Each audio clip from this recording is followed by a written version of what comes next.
All right, boys. All right. Well, welcome to the first ever On the Levee Sports podcast, the show where a bunch of high school friends get together and talk about the teams that we love to hate. I just want Mm. to jump right into it. Blake, I've been waiting forever to talk with you about this.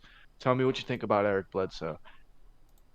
So as a fit for the Pelicans or just like in general as a basketball player? Well, I'm thinking, you remember how excited we were when we first acquired Eric Bledsoe and we thought we were going to have one of the most dangerous front courts in the Yes. in the West. Okay. Yeah, I mean, Well, like defensively at least, we thought we were going to be pretty stout up there. And Oh I yeah. mean, you look at Eric Bledsoe's history, and he's always been I won't call him a playmaker, but he's always been pretty consistent, pretty good.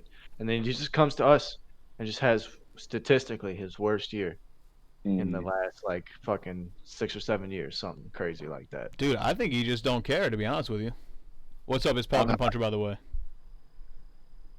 at the end of the day, because I think even he beat out Drew Holiday for a few NBA first team all defense selections. So I expected more from him on that front. It seems that every decent, he doesn't even have to be an all-star. Any decent guard we play, they drop like 40 points. It could be anybody. And he is just not.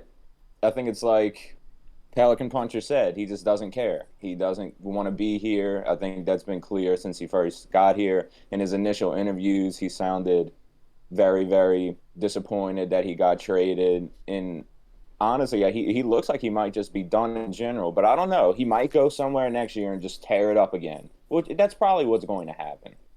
I I mean, think, it's usually what happens with us. yeah, dude. I think this is like kind of a one-stop shop for him. He's going to try to wait out his contract. He's going to go try to win a championship somewhere and sign for a very small deal. I mean, it's just the stuff that happens to the Pelicans all the time. He's what I like to call a big market guy. All right, he's not a small market guy. He doesn't really care about the franchise. He just wants kind of the life that goes with being an NBA star. So Hmm. And that brings up another point, Luke. You were saying we thought we'd have a pretty good backcourt, which is true. But honestly, I think Lonzo Ball and Eric Bledsoe are the worst backcourt in NBA history. I don't think there's ever been a worse starting backcourt, considering the hype they had going into the season. Yeah, considering especially offensively, man, there was just no real consistent production, especially from like Lonzo, man. He'd go off and he'd have like 28 points in one game or something, and then the next 5 games it'd be like 3 to 7 points. It'd be something Mm. stupid like that. We just need. We've always had some trouble finding consistency. Even when Drew Holiday was here, man, he played well Yeah, for us, but it was never just consistently well. There was always those fucking periods where he'd come out and it would just be like, what the fuck are you doing out there, man?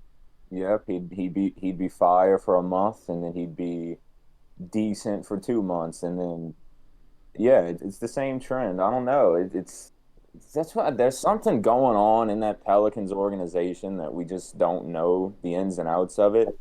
But there's got to be something going. I mean, because it just with the talent we have, I would like you look at the roster on paper, you would think, all right, that team at least is like a top 7 seed, like seven at the worst. And for us to be like tied for 12th right now, I mean, that's a shame.